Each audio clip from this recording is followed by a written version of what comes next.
Hello, everyone, and welcome to Dork Tales Expo. This is panel 1, So You Want to Be a DM. I'm the moderator for this panel, Kelly. I use he and him, and I'm very excited to be talking about this with these wonderful people that I have here. Look at all of them. They're so wonderful.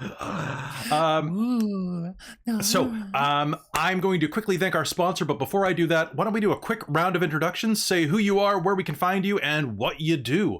Let's just go in a big circle, and let's start with Bunny Hearted. Millie. Oh my goodness, put on the spot. Hi, my name is Millie, or Bunny Hearted. My pronouns are she and her, or they and them. I promise I'm cool with either of them. I am a retro 90s styled anime bunny girl comfort VTuber. It's a mouthful over at twitch.tv/bunnyhearted, and I do my best to build sort of a warm, welcoming, and inclusive vibes kind of space over there. I am also an absolutely massive dweeb, if you couldn't already notice that.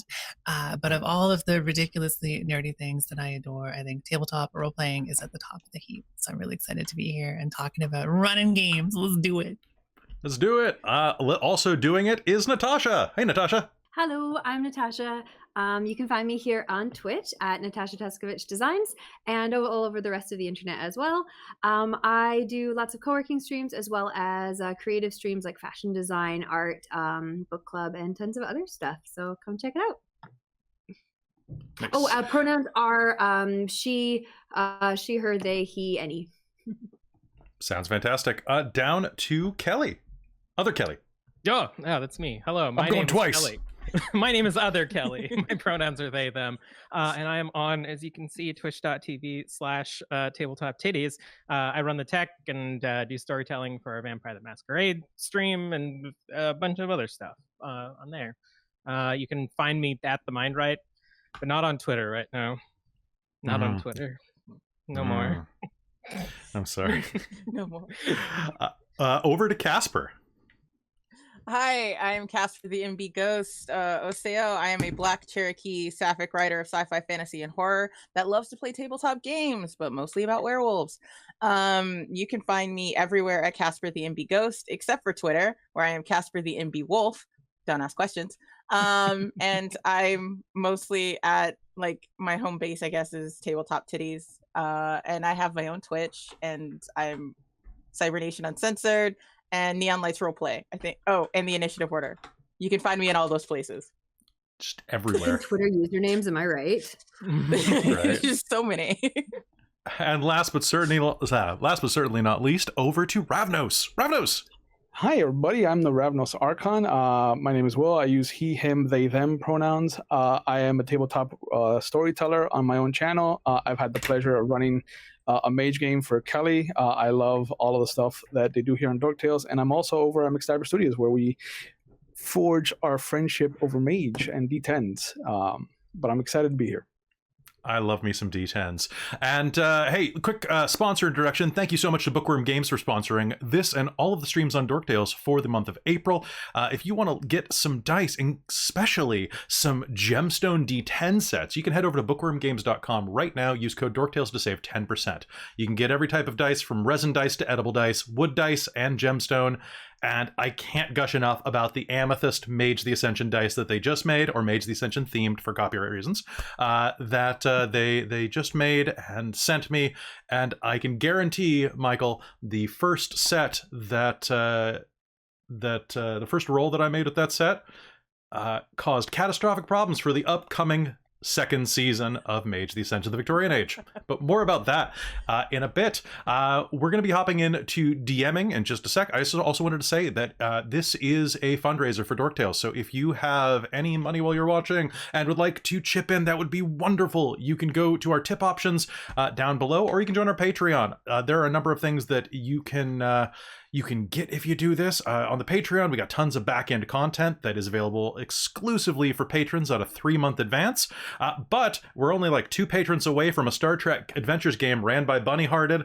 At 200, I'll run an Avatar The Last Airbender game. And there's a bunch more stuff that I'll talk about later, including if we hit a certain amount on our tip incentives, I'll run a stream in a hot tub. This is how much we need money, folks. I'm gonna get in a hot tub for it. I have a very, very important question for you. How, yes. like, inspired by a certain scene in The Witcher 3 would this hot tub stream be? Yes. Brilliant. You heard it here. I mean, what heard a it? sacrifice. You heard it. Yeah, I'm gonna have to go to the gym hard for that, and but that's a future Kelly problem. And screw that guy; he can pay my taxes too. All right, so with that, DMing, GMing, doing all of the game running. Y'all are game runners and players. Do you have any tips or advice for new players, new DMs who want to get into the hobby? Don't do it. It'll consume your life. You'll never get out of it. All of your friends will force you to do it anytime you interact with them. And it's better to just pretend that it's too confusing for you and keep being a player for the rest of your life. True story. Just do it. It's easier than it looks. Yeah, no, second that one. Yeah, it's secretly way cooler than being a player. We just didn't want to tell you that. So I'm sorry. Yeah. This is like behind the curtain. Yeah, it's way more It's fun. not We actually didn't tell anyone we as told you. Also true. It's Casper. You were saying? I was gonna say that, like, since it's kind of my first year hopping into DMing, I suggest playing the game at least once instead of just going in completely blind. Maybe like even do a one shot, because that's what I did for Monster of the Week, and now I'm doing a whole campaign because I thought that was a great idea.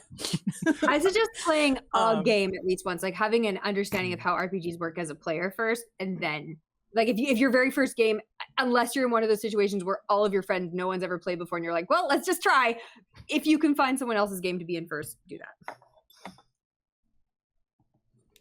Fair. So we have it up as so you want to be a DM, which implies that we're talking about Dungeons and Dragons, but we could be talking about any type of role-playing game. I'm curious, looking at all of the games that we've talked about, like Casper, you said that you're running Monster of the Week, which uses Powered by the Apocalypse. And that is a much different game master experience. How are you enjoying that? And what, if we had to go around in a circle, starting with Casper, what's everybody's favorite system to run for? And like, what do you think really brings it? So Casper, you like Monster of the Week.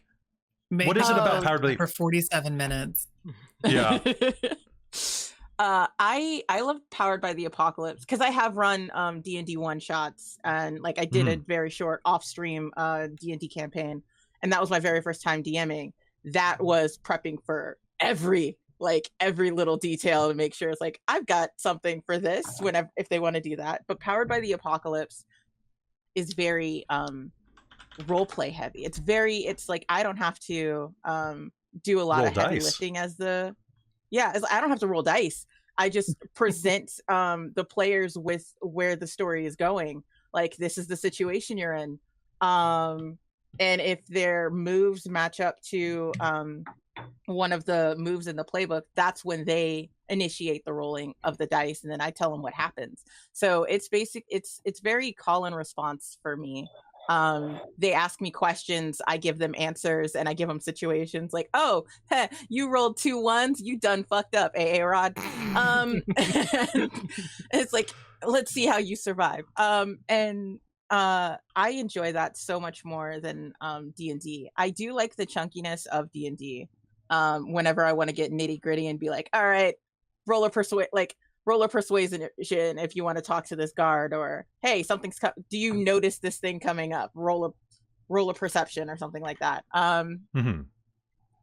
But yeah, for Powered by the Apocalypse, just that system, I adore it because I could just sit back and relax and just let the players just run the ship, and I'm like, cool, I will course correct whenever I need to, but everybody else just have fun, tell me the story. And I think that's a really great way of exploring a story with a group of people. I absolutely agree. I think Powered by the Apocalypse is fantastic. Actually, Bunny, you're a huge fan of Powered by the Apocalypse as well. But I'm going to give it to Ravnos because it's his turn, technically. I feel so ashamed that I took this away from Bunny. You can give it back. Don't be. I'll have plenty of time to talk. I'm monitoring the next panel that I'm in. So okay. Before last year, at the drop of a hat, I would have said Star Wars, the West End Games version, or L5R 4th edition by AEG. But I've recently fallen in love with 7th Sea 2nd edition. It is such a great system as far as storytelling and leveling up doesn't really exist. It's different in that instead of getting experience points to level up your character, you create a story beat for yourself. And so, like, if you wanted to raise your firearms from 2 to 3, you're going to level 3, so you would need to create a 3-part story where you describe every part of how you're going to get better at shooting, and every beat you get gives you one kind of hurdle that you've overcome towards getting. And once you complete your 3 beats, you get firearms 3. So it's just a simple system. I love the way that it works with the adversaries and the villains and the brute squad, because I'm a big fan of Princess Bride. So highly recommend 7th. That's beautiful. I had first edition. I never actually got around to playing it, but I always wanted to run it. Could never get a group together because it was like college, right? And everybody was super busy at not playing any game I wanted to run. So I'll just quickly. Will you? You know what? Let's get Will to. We'll force Will to run. Then we'll play together. Yeah, I'll do it. I'll do it. Drop You'll a do hat. it. I'll do it. Okay. Well, I'm gonna try to get everybody back here for Extra Life. So it's gonna be a lot of fun. I'll say for mine, I'm torn. I actually really like 5th edition D&D because they boiled out all of the hard rules, and I love me some high-end fantasy. But I prefer games with even fluffier rules and more improv role-playing. I think that my favorite game is probably Mage of the Ascension, though, just because I love the world, I love the setting, I love everything. The mechanics, take them or leave them, but I love the humanist message that's at the core of it. Millie. Oh my gosh, I was typing notes. I wanted to say so many things. I will now never read those notes again. So I guess I want to reflect a little bit on the last two, because I'm also such a massive Powered by the Apocalypse fan. I think conversational games are really, really fun. I think it's actually probably an easier place to start for DMs who really enjoy roleplay, compared to a system like 5e, because of the conversational style. I really love it. I run Dungeon World for people who've never played a role-playing game before, or I like walk people through running Dungeon World if they're a new DM. That's how awesome I think it is for starting out in that sort of thing. I also really love that system you were talking about, Ravnos, because the stuff that encourages improv and assistance and investment from players like that is so amazing. That's so cool. I'm going to steal that and put it in 5e. Do it. And this is the moment where I paradox myself. I love like conversational games. I love stuff that has no crunch in it. I love stuff that's really, really improv-y. And my favorite game ever is Fully Just Eclipse Phase, which is the crunchiest freaking game in the world. But I just love the content. I love how it all comes together once you get through the crunch. It's beautiful. It's like my favorite sci-fi cyberpunk tabletop game. I could go off about it for 7 days, but I will instead not. Thanks. Tasha, what's your favorite system? So anyone who's seen the games I tend to choose is usually things that are very rule light. I really like leaning into the storytelling aspect, and so things like Fate is a really good way to get started doing that. And then pretty much everything I run right now is just is basically usually just like a modified version of like basically something that's kind of been put together from scratch, or kind of, I really like those kind of one-page RPGs where it's like, this is like just a really simple set of rules and here you go at it. And it's like anything when you can kind of start modifying that to be exactly what you need, and what and adding stats, etc., for things that's like, oh, well, these characters actually have a bunch of skills over here that, you know, that's part of their character. Okay, so we're gonna need a couple more rules over here, but like let's add them in as we need them, kind of thing. So I really like just kind of taking simple systems and kind of modifying them to be exactly what you want. But then sometimes you really do just need like a good D&D to kind of like have all of the options for everyone. Fair. Kelly, what's your system? Oh God, I was thinking about this the entire time and I'm still not even too sure. Name a couple. I cheated. I mean, like 5th edition at this point is basically my bread and butter because I grew up playing D&D in high school and like I feel more proficient in it. And my particular neurodivergence likes being really proficient at things that do have a lot of meta. So as much as it feels like a cop-out, I think D&D 5e is my favorite. Because you can just like, hey, there's a monster, throw it out there. Hey, there's here's a rule, throw it out there. And there's so much heckin' content. It's like impossible not to find something that you're specifically looking for. But I love Powered by the Apocalypse, mostly for all of the reasons said, because I don't like pre-made campaigns. And I'm playing, we're playing Strahd right now, and keeping up with like all of the interconnecting pre-made storylines and stuff, my brain is like, oh, I already said this person just died, so now this entire plot line over here is busted. Whereas I would rather play a game where it's like the world doesn't exist until we look at it and say what's happening. And I think that Powered by the Apocalypse sort of feeds off that more than kind of like structured D&D. And that is something, actually, that's a little tip I'd like to offer on that point. So, folks, if you're running a module or something like that, and you do a flub, because it happens all the time, especially, watch Dork Tales, it happens all the time. If you watch it on YouTube, I might edit it out. So it just suddenly, I'll just like reappear like a foot to the left. That's because I edited out that I was like, they don't tell me this thing. Oh, shit, it's right here.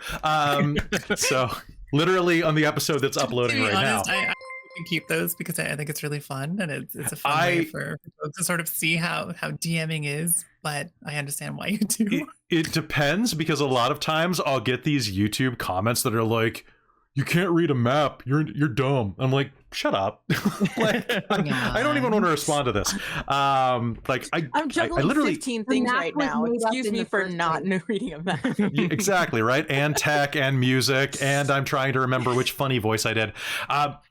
When you're doing DM stuff and you flub, remember one thing: you can be fallible. You're not doing this professionally. You're all there to have fun, so you can walk it back and be like, "Actually, I was wrong." Alternatively, was the person lying or ignorant of the truth? People lie all the time for no good reason. Just be like, "Yeah, that guy was an idiot." Have some random guy be like, "You don't know what you're talking about. I heard that guy talking to you in the bar. He said my cousin's dead. My cousin's Strahd." I mean, or just have the guy walk up from a certain point of view. He was telling you the truth, right? Like, whatever. Star Wars walked it back. Characters and NPCs are fallible, so maybe they get things wrong. Yeah. I mean, maybe a they good read case the of map that. wrong. The last session we did of Strahd, I had a scene where Strahd was there, and I was like, I don't want Strahd to be here. So then they just didn't see Strahd again for the rest of the scene. Strahd is a lot of energy to bring into a scene. Yeah. Like, so let's a question going around the circle. Let's see. Does anybody have, what is your big tip for new DMs? I think mine would be to treat it like you're hosting a party. Like, every time you're doing it, treat it like you're trying to give everybody the best experience. Relax. If people can bring food, even better. But like, treat it like you're hosting a little event at your house. And if you enjoy that type of party planning and event hosting, you're gonna have fun running games. It's very similar because you're just worried about having fun with people. Anybody else want to hop in on tips and things like that? I Also, think thanks for the mine tip. would be like, I think mine would be, don't worry so much about taking notes or like having everything planned out. For me, when I first started, with this Monster Hearts, or Monster of the Week, not Monster Hearts. I love Monster Hearts too, though. But Monster of the Week campaign, I planned out like all of them. I was like, the first case, I was like, we're gonna hit this, and then this, and then this, and I was like, and now I'm on we're on case 3, and I'm like, okay, what were the important people I said? Who are you hunting? Right, yeah. Make sure you do the broad strokes, get all the clues you're supposed to get. But don't stress the details too much, because the story is going to change. Your players are going to present you with a more interesting option, and if you want to give yourself room to like play with that, like someone could meet a weird ass NPC, and then your players are going to latch on to that NPC no matter what you do. It is interesting to see the evolution of like a 4-page preparation to just like an index card of bullet points. Mm-hmm. That's Yeah. Go ahead. No, go. I just wanted to reiterate that. My tip is sort of in that vein, to like figure out early how your brain best works at prepping. because I think a lot of the like guides are like, make sure you read ahead in the campaign, or like make sure you plan all these things, or like, you know, we watch like actual plays online and we're like, I need to be as prepped as this person, or like this is what being prepped looks like. For me, being prepped is having a shower and thinking about like an interaction with an NPC, or like lying awake at night and thinking about like the description of like a scene or something like that. And it took me a long time to realize that that was being prepped for me. And my prep doesn't look like sitting down on the couch with my laptop typing for 2 hours. It's like living within the character in my own mind enough that when they're introduced, they're like, they exist for a bit, and then they probably get killed in like 2 seconds. Yeah. Sorry about that. But yeah, being like forgiving yourself for not looking like you're prepping the right way. And also, here's a cardinal sin that I do for my games. Nice. Like, I have it color coded for what I need for quick ADHD. Like, if it's pink, it's combat stats. If it's green, it's a system mechanic. If it's orange or yellow, it's something I should remember in the scene. See, that would be good for my ADHD, but my autism will not let me touch that thing with a pen like 2 feet away. A pen cannot touch that thing. Kelly. So, but here's the difference. This is not a book. It is a business expense for me. That's how I do it. I'm like, this is a reference manual. It is not a book. So you have a second perfectly pristine one sitting in your... Yeah, okay. Oh, I was supposed to, but Wizards of the Coast never delivered it. Oh my God. And then they fought me on refunds for 3 months. Why I like Oh God. That's why I like PDFs though. Sorry, go ahead.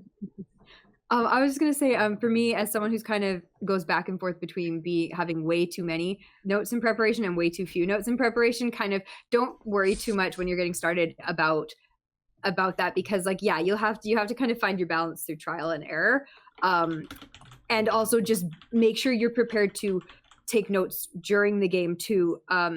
Because sometimes I'll get all started and get going and be like, fuck, I don't have a notepad next to me, like shit. And like, that's where it's actually really going to be important, because you need to be able to keep track throughout the game of what's going on. And to some people that's obvious, but then I sit there without a notepad. So to some people that's useful. Yeah, come up with a system. I definitely spend every single game I'm running with like 2 notepad windows open, one for combat, one for roleplay stuff, and I'm just continuously blarping nonsense into it. It is a lifesaver for me. I also color code it because I'm a dork. Or if it's like actually notepad, I do different little like tab symbols where there's like a little arrow for this is like a character, or there's like a line for this is a setting note. It's very silly. Also, if you're role-playing online, having like an open Google Doc that everyone can type notes in at the same time is so useful and absolutely. so helpful, because then all the players don't all have to keep their own individual notes. They can just see what's going on. And if you have a particularly good overall, oh, sorry, go ahead. Sure. If you have a particularly good note taker, and you have a system that gives you like little rewards, like inspiration, have people that can recount the last session before a game, or provide you the notes to do so. Give them a point of inspiration for their work. It's always great. In my games, whenever I play a game and my buddy Chris Blog is there, Chris is the rules keeper. If there's ever a rule we're not sure about, I just give him a nod. He looks it up, and after session, I make a rules call on the fly. After session, he gives me the actual rule. Always, like, make your players work for you. You're all in it together. Sorry, Millie. I mean, that actually is a perfect segue. I'm going to hop on my little scooter, because I think something that we've really touched on with all of the ends so far, though, is that there often is this idea that there is like a right way to DM, right? That you have to do this perfect thing, you have to do this exact kind of prep, et cetera, et cetera. And I feel like at the end of the day, so long as you and your party are having fun, like that, you're not doing anything wrong. There is not really a wrong way to GM. And my overall tip, because I struggled with this, I know lots of other people do too, is that it turns out this is collaborative no matter what system you're doing. Don't put it all on yourself. Look for ways to involve the PCs in building this dork-ass world you're building together as much as you can. And you can lean on them when it comes to like, what does this NPC sound like? What does this setting look like? You can do that in any system. And if you're just like, oh my gosh, I need to come up with another silly accent for this weird vampire. Okay, what does this weird vampire sound like? Then you have a brilliant, Dutch. really weird vampire. Very Brilliant. Dutch. I cannot do a Dutch accent. The only Dutch word I know is snow, and I pronounce it wrong. So this is also a very specific joke for like one person in chat who's gonna be mad at me later. Carry on. Okay. Casper. I do want to say that, like, when you're at least when I do D&D, like sometimes when players seem to take too long, it's always cool to randomly roll dice to get them to hurry it along. If you find your story like dragging on in some spots, or you find it like being, or you feel that the session is slowing down, or that people are losing momentum, random dice rolls are great incentives, especially if you just give them that like look and don't answer any direct questions. It's just like they ask you, what was that? It's like, oh, nothing, don't worry about it. What Casper, was your where are you perception standing? again? Yeah, exactly. Just A little Yeah. Casper, that's usually why I have you guys roll wits and wits and awareness, so that I can think about the next thing that I was going to say. Tasha. Good to know. Good to know. I was going to say, kind of leading on from what Kelly was talking about, as a DM, to make it easier on your players and ongoing campaigns, like actively make sure at the start of any new game or any new session, you do a recap, or if you have a player who's really good at notes, get them to do the recap, but like make it an intentional part of getting going, because it will help your players so much. And if you're a player where your DM isn't doing that, like bring it up and be like, hey, can we just recap what happened last time? If you're taking notes, or if you know someone else in the group is taking good notes, like make it happen, because it will make a huge difference, especially if you're ADD. Yeah, we should really do. I wish we would have had time for like an ADHD or a mental health and role-playing panel for this, because it's becoming so core. Set it up Yeah, last minute, I think I Princess. want to make sure that happens next time. Make sure it Hang happens. on.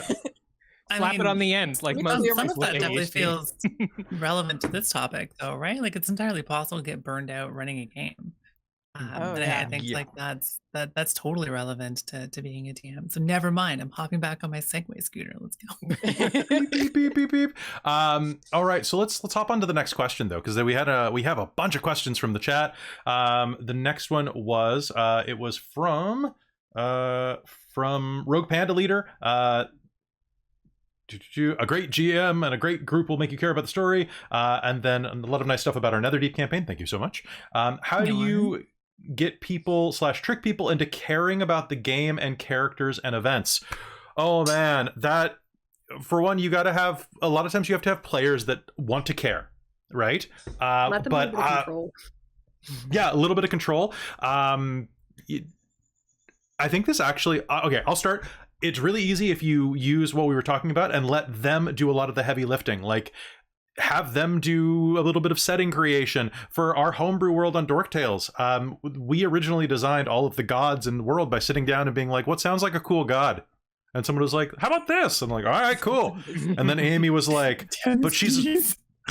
But it's like, oh, I forget who it was, but there was that meme going around about like calm your titties. It was like, oh, you're allowed to have one titty out, that's your party tit, and that became our goddess of wine, who walks around with like a toga with one boob hanging out because that's her party Was tit. Katrina involved in this? Was what? Was Katrina involved in this? Probably. I feel like that is all about the party tit. I think that she came to the party late, but there were already titties out when she got here. Hell So you know yeah, it's a we good love party. that. I mean, as is tradition. But I As mean, is I tradition. feel like you really nailed it there, though, right? Because it's like make it their world too, and then they'll be invested. So get them involved as much as you can in building that world and the characters and all of that stuff. And then keep talking about the silly stuff that they've done and bring up the stuff that they've done in game, like reference their past actions, et cetera, et cetera. Like just help to reinforce that this is their world that they're building with you. It's not a weird story you're telling them, because it's not. Don't be afraid to fall into the fan service. Like if you have like an NPC that Yeah. your character is latched onto, but they've had like and they don't die, then you can just always like bring them back like randomly. They like make them the cabbage person from Avatar, which like always Oh, just bring them up man. randomly. You Like can always bring love back the the couch guy. Malkavian that your party hates. exactly. We've got two guys with two NPCs in our long ongoing game that people love. One is a flump. It's just a flump because flumps are the best thing ever. But the other's this flame skull that kept trying to like get them to open the door for it by using like candygram lies, like candygram. Are you really a candygram? Telegram, like, because he couldn't fireball through a door, basically. Tasha. In kind of like, I mean, in a somewhat darker sense, but also like if you have like, you know, something that's supposed to affect your players in like an emotional way, and you can use a character that you brought up previously. It doesn't matter how like flippant and like tiny that character was earlier. If the players already have some recollection of this is a person that exists in the world, it's gonna hit them so much harder. Mm-hmm. Yeah. Also, don't be afraid to like pull on their, like if your characters give you backstory, use them. If they name a mom or like a cousin or like any kind of important figure, just tie that into the story, tie that into the plot, like and My don't be biggest afraid tip to on make that it hurt. is to make sure you put that character actually on screen, though, because I find so much if it's just like, oh, your relative from blah blah blah, but that character's never actually like had a line, it's never actually been in a scene. I find it doesn't it doesn't feel real. Whereas if you actually make a scene like, oh, we went to your house and like had tea with your mom, now the players care about that character. Yeah. And you can like speed through that scene. You don't have to roleplay every second of it, but like just have it on screen. Otherwise, Luke's aunt and uncle off, it just doesn't make a difference. Other Kelly. I think also like it's challenging sometimes, but I think like acknowledging each player's like different interest levels and like what engages them. Like some people like combat more than RP, or some people like role playing but don't like get into combat or whatever, and like trying to balance a world that maybe incorporates all the things that your players want to enjoy. Like if one of your players is mostly just about punching things, maybe have a whole section of the city where punching people and getting in fights is perfectly fine and nobody gets in trouble. I have and no if idea like what you're talking Town. about. Kool-Aid Town. The Punch Town. Or like if some players don't really like that and like role playing more, like have sections that are dedicated to like role playing and have characters in the world that are really more about role playing and don't want to get into fights and won't like kick down the door and have them roll initiative or whatever. And like that I know that advice is learn to do everything all at once, but it is very real, like that your players are going to have different interests. Mm-hmm. Yeah, especially if you play with people before you start to learn kind of, oh, they're going to want to do this. Let's put that in. Yeah. And it doesn't hurt to ask. Like I message players all the time and be like, hey, what kind of things do you want to see coming up in the next few sessions? And it really helps me. There's something else about that too. When you're involving NPCs from your character's backstory, use every tool at your disposal. What I personally use, and I'm sure everybody has different methods, I use a lot of Google Forms. At the beginning of any campaign or chronicle, I send out a Google form that's like, what's your character? What's their name? Give me, and I ask for small stuff because I'm not the type of DM that wants like a 30-page backstory. I want like bullet points because we might have flashbacks, and if I know exactly the way it went, it's not going to feel organic. But if I'm like, oh, you went to a ball, you met Prince Charming, it didn't go well, we can flash back to that and we can show how it didn't go well. But Google Forms, you just go into your Google Drive, whatever system you use a free one. Like it's nice and easy. You use them; they're available, and like you can poll your players. You can poll them, all of them, and have pie charts that say, all right, who wants more combat versus roleplay? And you have pie charts. if you like that, use it. So Tasha, then Casper. Yeah, kind of on that note, I love getting the players to send in a character sheet kind of before the game, so that as a DM you can like go through and like incorporate stuff into your plot before you get started, and kind of have an idea of what that character is going to want to do.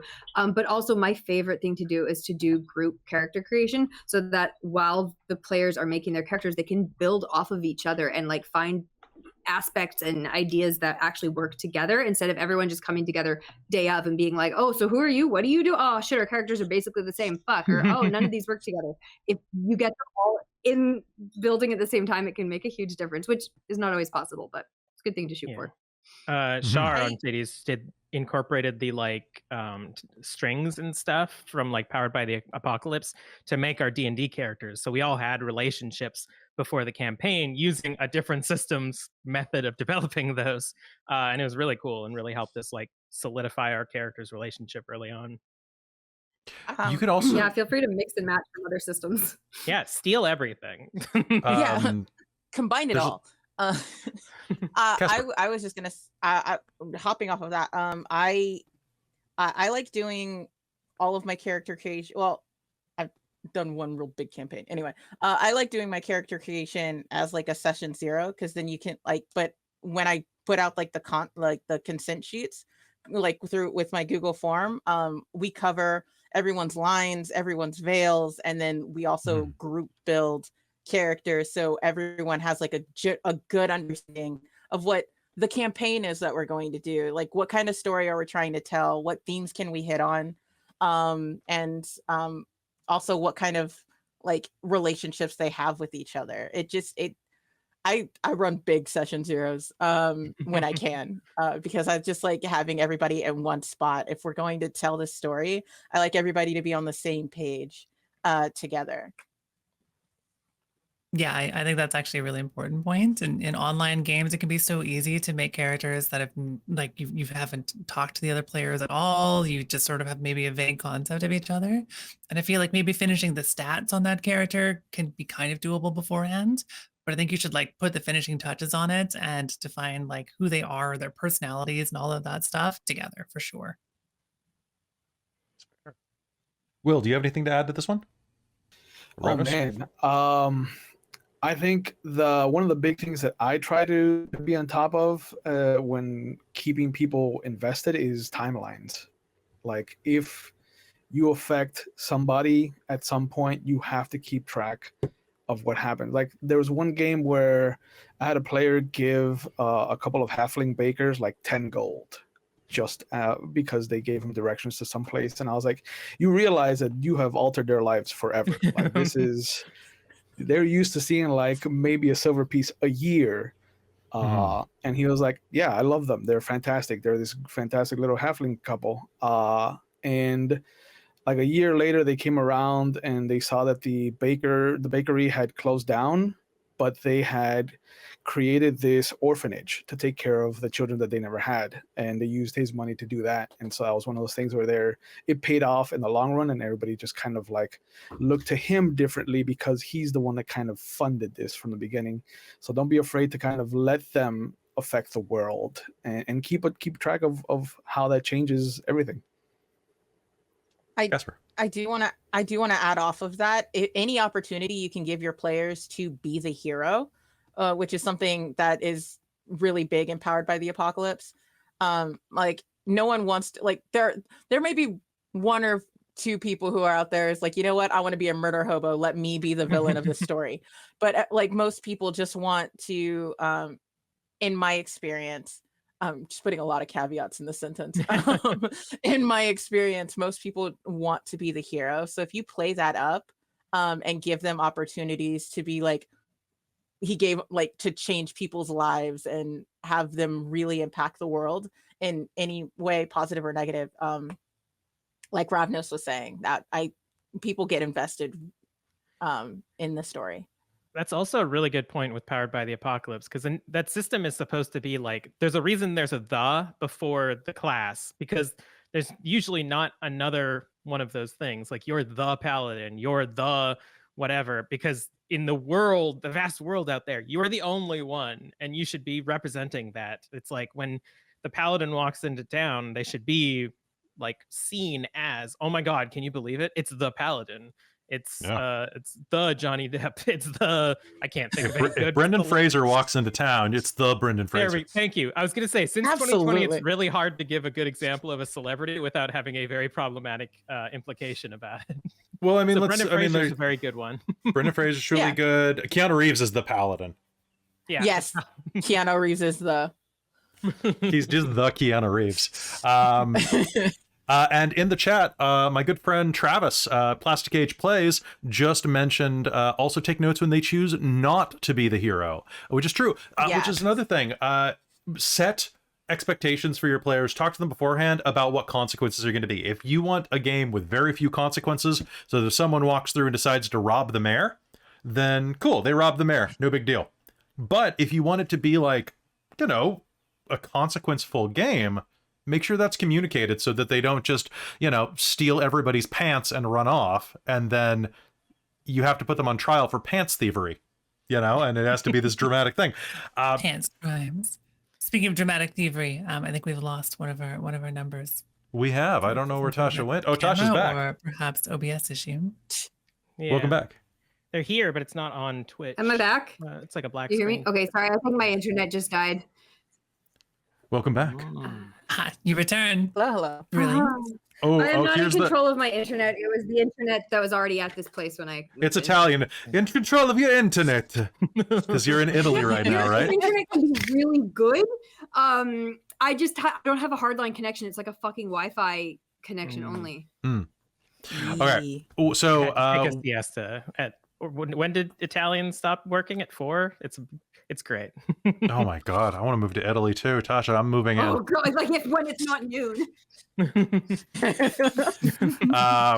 everyone. Come visit. I'll come visit. Yeah, we'll do that.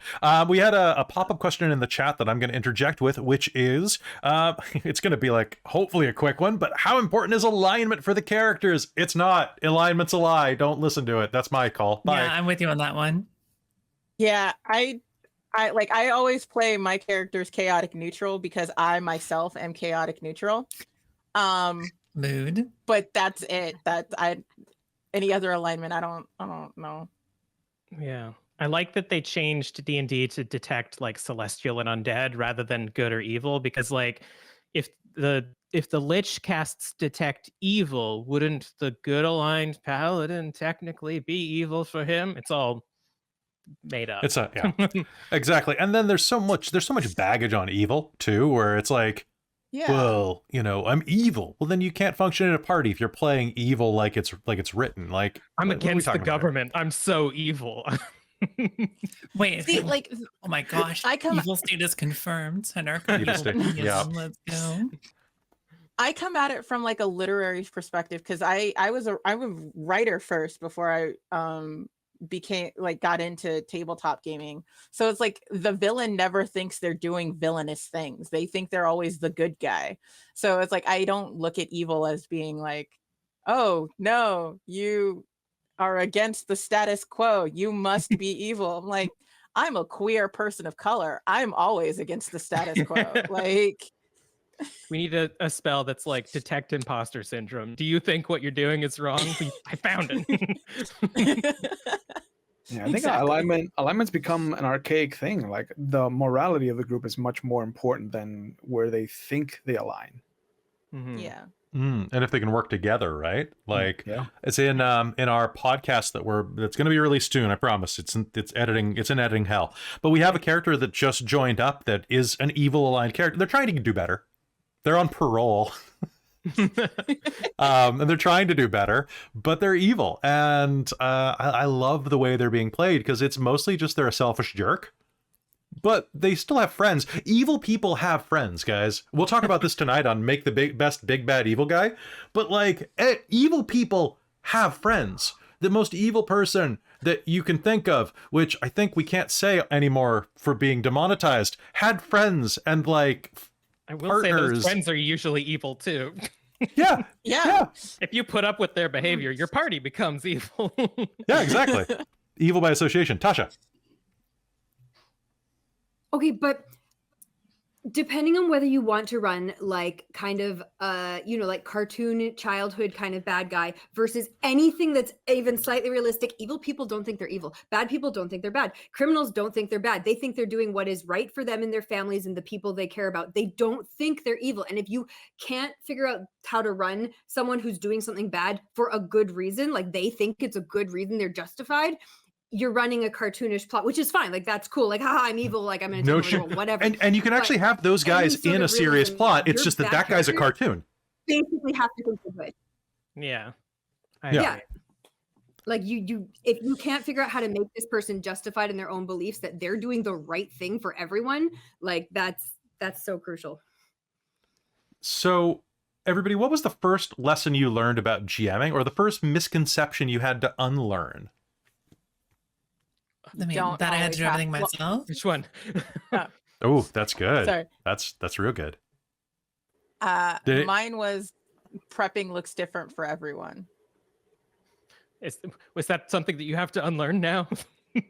No, because before I thought it was like I'm gonna be because my introduction to tabletop was Matt Mercer and then Abrea Iyengar, so it's just like I'm like I don't want to. My world is not this complex, man. I want them to be ghost hunters.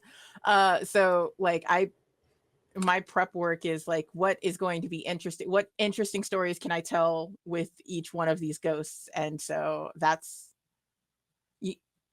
my prep work is very minimal now. It's fair. Tasha. Mine was just that it doesn't have to look like a fully structured D&D campaign. Like one-page RPGs exist and you can do whatever the hell you want. Like look into indie RPGs if you're like finding the D&D world way too like overwhelming to get started with. There's some indie RPGs out there that are so simple, so easy, and so fun. Indie games are the best. It's really true. Fact. Everybody go check out what was the one that we played for Extra Life that Robin ran. It's the Crow one, the Tower Heist, where you're all crows in a Guy Ritchie movie. It's so good. It's so good. Like go to itch.io and just go wild.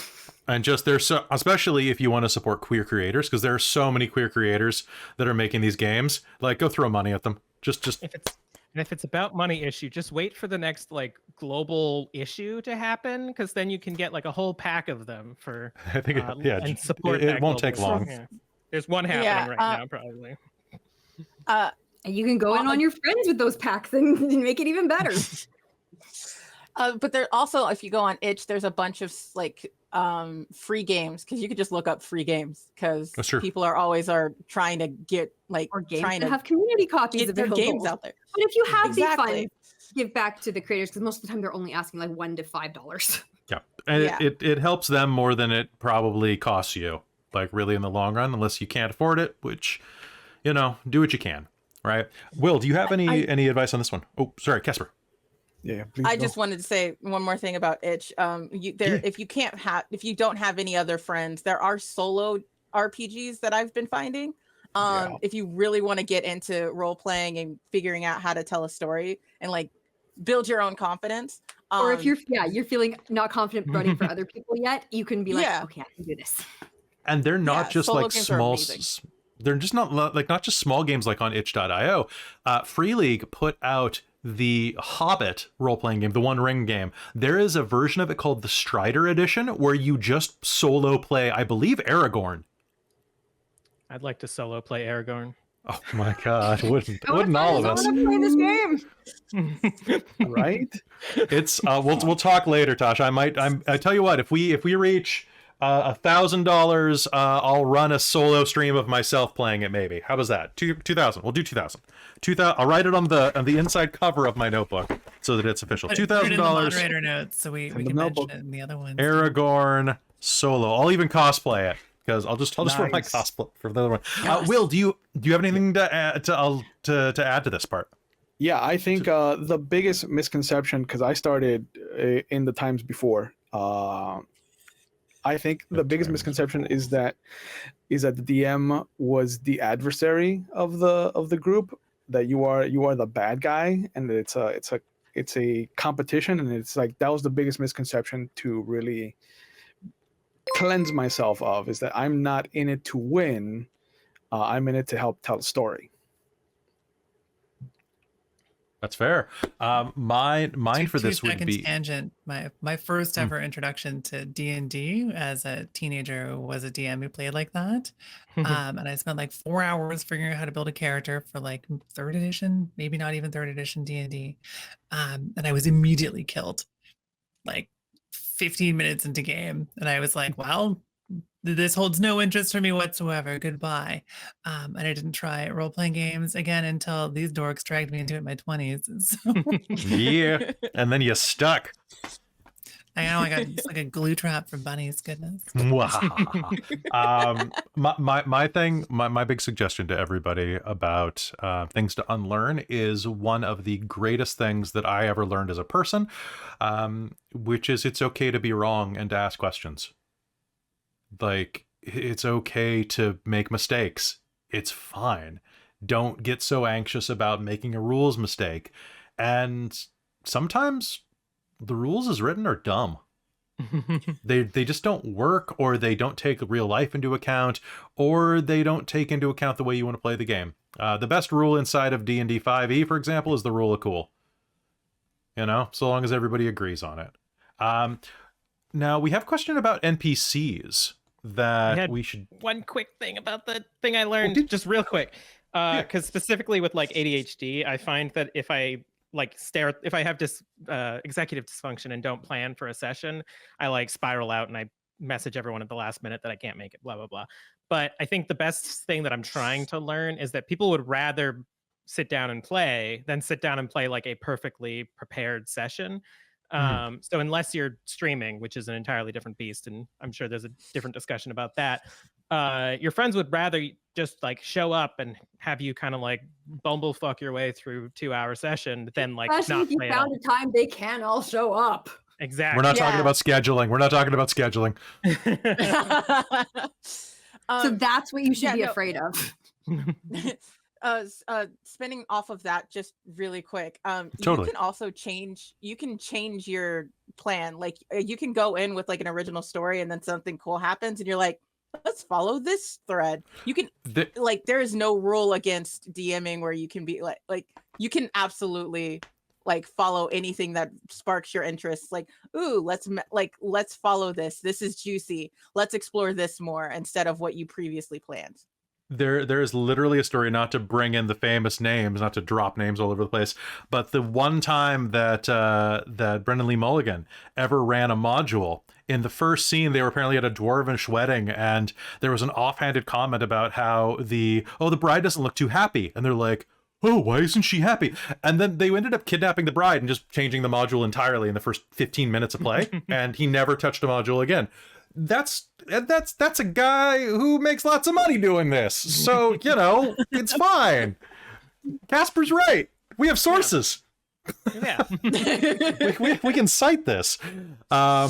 So as we're going into this, I do want to say real quick that we have questions about how to run a session 0 and the importance of session 0s. If you want to know more about that, we're actually running a live session 0 for our Patreon advanced game, Panic at the Radiant Citadel. That's going to be on Sunday, so you should definitely check that out. It's going to be a lot of fun, and you can watch how a session 0 works and why it's important, because I wish that we did more of these when I was first starting out. No, what's the question about NPCs, Bunny?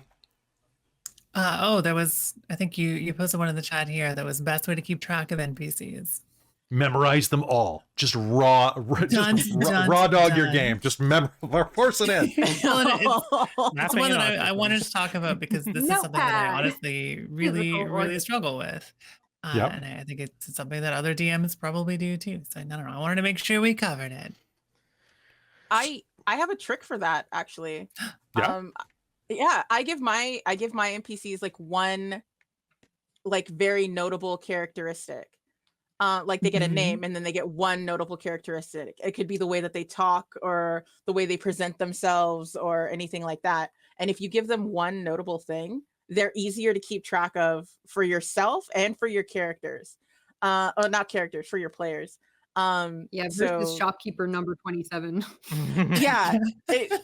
Like I don't have shopkeepers. I have Uber drivers because none of my characters can drive in my campaign. So they just I have to do Uber drivers all day long. So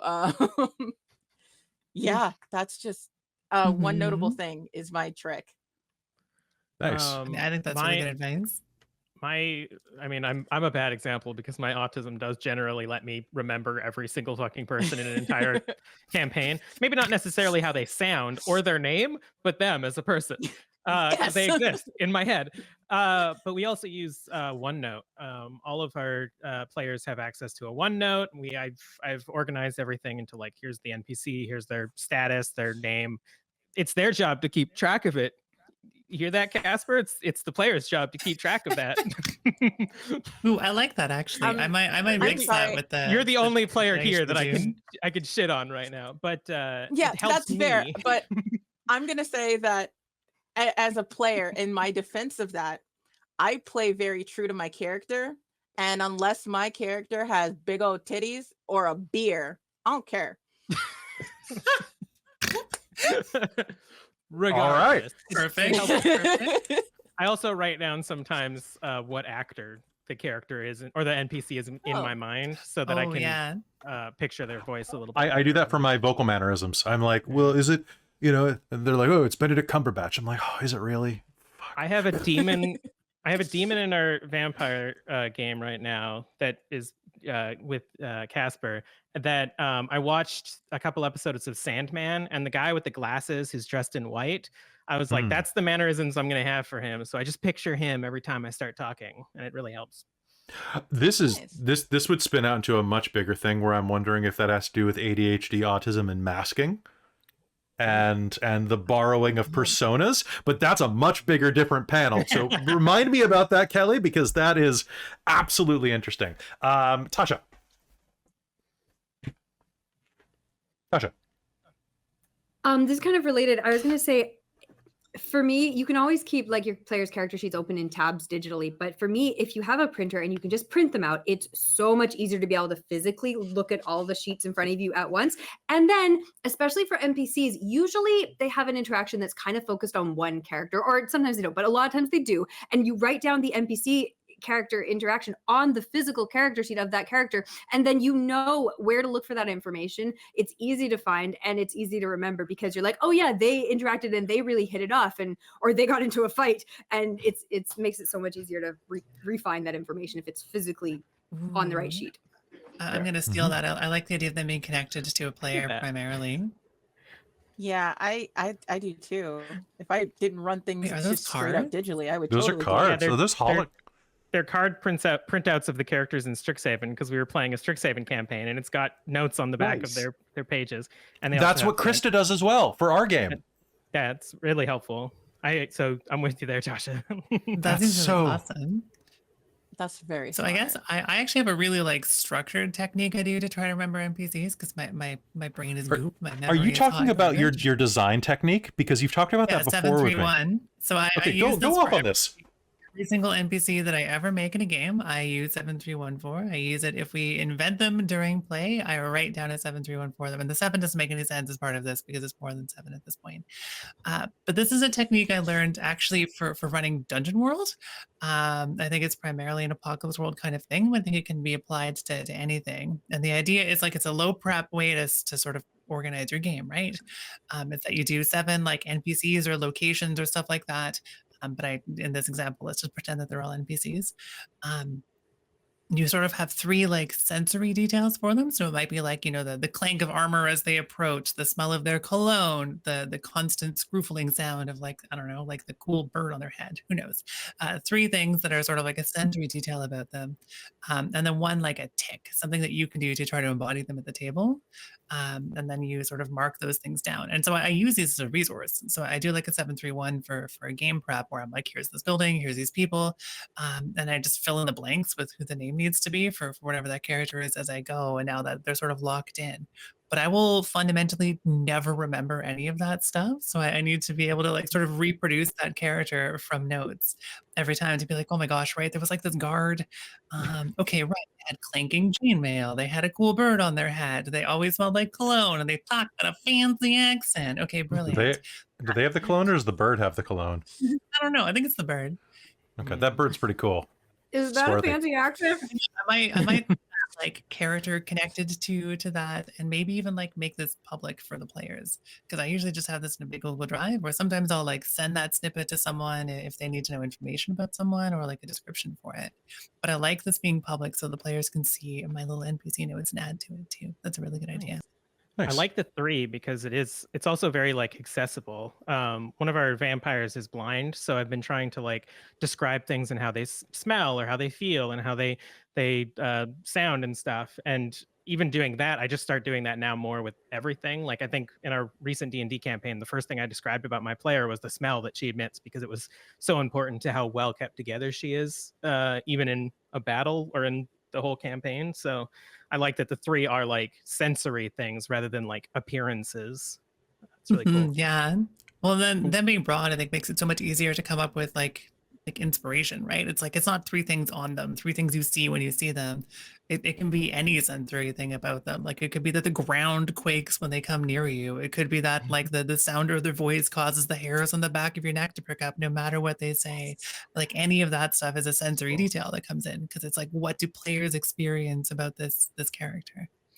And that's one of the things actually in the old Vampire Storyteller's Handbook. If you're a fan of all that stuff, they mentioned this concept called a sense memory deck. And what it is you take a Rolodex, you take index cards, whatever works for you, and you come up with as many distillations of a moment that you can through senses. For example, like the smell of paprika, the feeling of cool marble, and you just have tons of them. So at any moment, if you're just looking for a smell, you're looking for something very visceral just to pull out, you have access to these shorthands where you can just go, okay, yeah, he walks into the room and he feels like a piece of taxidermy. Like he looks like a piece of taxidermy or something like that. Like you have all these great like images you can pull in. You can also use generators, by the way. Generators are great. I use generators all the freaking time, guys, especially for names. Names are the worst. Casper. I have a deck of cards. Honestly, it's it's magic descriptor cards. I also have conflict cards that I got off of Kickstarter by Conflict Games. Nice. They have like a whole deck where you can just flip through and just pick out a card, and I like just reading them to put those words in my head, so I can remember interesting ways to describe things, so I don't say slash whenever, like every single time someone has claws or something. Eviscerate. Tasha, did you have a question, or you wanted to pop in? Did you have your hand up, Tosh? Or are you muted, Tosh? There you go. I was gonna say, if you have the ability, like especially if you're playing an online one, usually it's pretty fast to like just do a Google image search. If you have like a specific like actor, or like you can find the image quickly of what this NPC is gonna look like, or what the location or the setting is gonna look like, and you can just pull that up pretty quick. Or if you could do it in advance, even better, obviously. Mhm. But like just physically show your players quickly what that looks like, because it's pictures worth 1,000 words. I think that's particularly good if you have that option and you are, we do it for our games where the players are green screened, but when you're watching, you can see that all the characters are always on a background of wherever they are going. I actually picked that trip up from a LARP that used to use projectors to project scenes on the walls. And I was like, why the hell haven't I been doing this? Because it just immediately gives you a touchstone, right? And like those touchstones are so pivotal to help you get a sense of place. If we have time for maybe one more question, we got about 5 minutes before we have to do our wrap up. Does anybody else have any other questions or anything they desperately want to tell people about being a game master, dungeon master, storyteller, etc.? And yes, Pinterest is great for this one thing. Yes, Casper. If you can make your world as immersive as possible, on Tabletop Titties and actually most of the channels that I'm on, we use Sirenscape to get like a soundscape of what's happening. Kelly and Shar are killer at doing that. Yeah, shout out. I can't do it because Sirenscape and I have a hate relationship. But if you find like any kind of thing that works for you, like I'm very theater of the mind, but if there's any way you can be more like bring your characters into this world, make it more immersive for them, that also ups the way that they care about it, I guess. Is a very bad way of putting it. No, it's a great point though. And tomorrow we have a how to use music in tabletop games panel at 11 o'clock. That all of you I won't should even be tell my at. suggestion. Please say your suggestion, but come to the panel. Say, we've done like pre-recorded stuff as well. That if like we don't have time to use Sirenscape or whatever, we're just like, here's a playlist of cool vibes that match what we're doing. Play it in the background if you want, and then we'll add it later or whatever. Yeah. Is this just the Witcher soundtrack? I did a 1.5 year long campaign during the pandemic. That's all I played. It's Bardcore. Bardcore is Bardcore. a great thing to look Hardcore up for Bardcore. your silly background music, and at least for D&D. Come back at 11 tomorrow morning. We're gonna be going over music, and it's gonna be fantastic. Anybody else have any more tips, tricks that they want to share real quick? Post-it notes. Post-it Invest notes. in post-it notes. I want to encourage GMs to experiment and try different systems and styles Yes. and steal bits and pieces from different things that you like to help build the world that you're building together with your NPCs.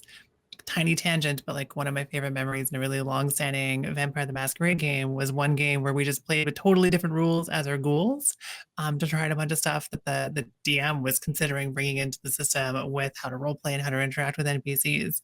And it was just like a total side tangent adventure game, but it was amazing, and it helped us to practice those things and try some new stuff out, and then some of that stuff got worked into the overall story. It was really nice. Casper. A thing that like you don't like I didn't realize until just this moment is that if you're doing DMing if you're being a dungeon master, a storyteller, a keeper, and you want to do some homebrew stuff, you're also just playing around with very low-key game design. So like look at different systems and stuff that you want to try out and see how you can incorporate it in whatever you're running. There is no rule against that. You're just like, you know what? I'm gonna make up your own rules, make up your own game, whatever. It's for you to have fun. So there are no rules. Do you, bro? Gosh. I start strong and I die. No, you just- nailed it. You nailed it.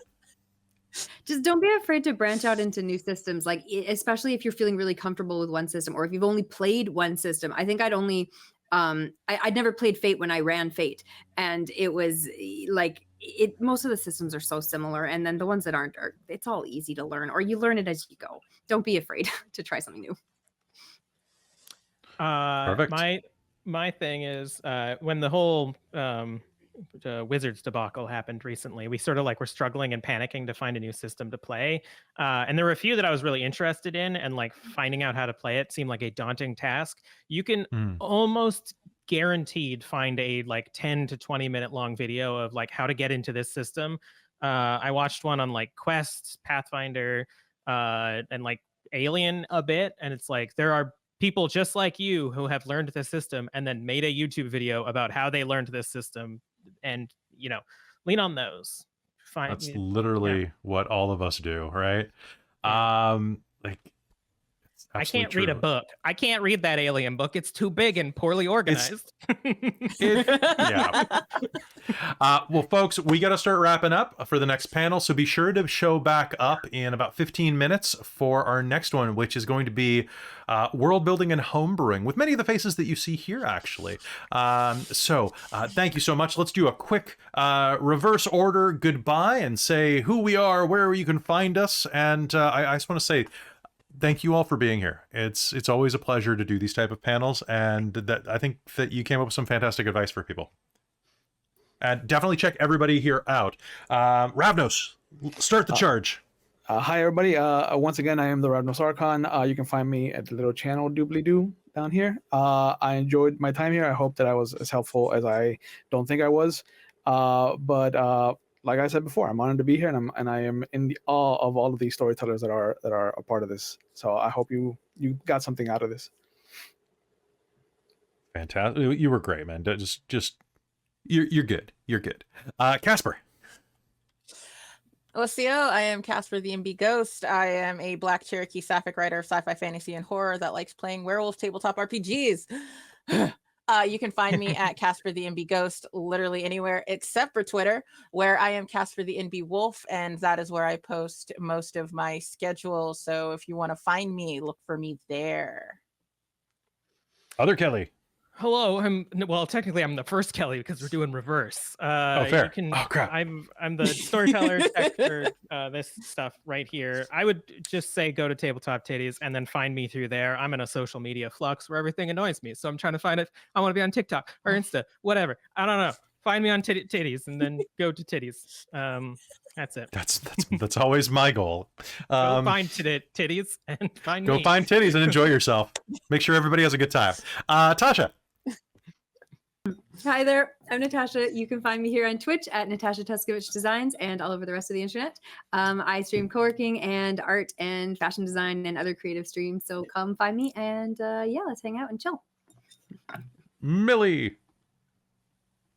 Hi. Oh my goodness. For some reason, I thought there was one more person. I've like invented a whole mysterious additional individual in my mind. I'll put them in the NPC list. Hi, I'm Millie and/or Bunny Hearted. I guess I'm like a retro anime bunny girl comfort VTuber over at twitch.tv/Bunny Hearted. And so many other places. You can find my socials over on the Twitch page. Or I guess you can just go to bunnyhearted.com if you're a nerd. Oh my goodness. Final thoughts are that tabletop role-playing games are collaborative. You got to collaborate. Be gay, do crimes. I love you. Commit cool arts and do things. Yeah. Good luck. All right, and Ivan Kelly, the host over here at Dork Tales. Thank you so much for tuning in to Dork Tales Expo. Quick reminder that this is a channel fundraiser, so if you have any spare cash that you can drop in the tip jar, that is much appreciated. We have a ton of things at that are going to be milestones for raising. For every $500, I will make an additional ASMR video like my April Fool's one last year. At $2,000, I'm apparently going to be making a Strider Edition One Ring video. And if you prefer to give monthly, don't forget to go to patreon.com/dorktales, where at 150 patrons, we have a Star Trek Adventures game ran by Bunny Hearted. At 180, I'll do a 180, and I'll, instead of taking time off, I'll run another game that is voted on by the patrons, and it'll be a new campaign or chronicle. So check that out. Thank you so much for tuning in, and come back in about 15 minutes for our next panel. We'll see you next time. We'll see you next time. Goodbye, everybody.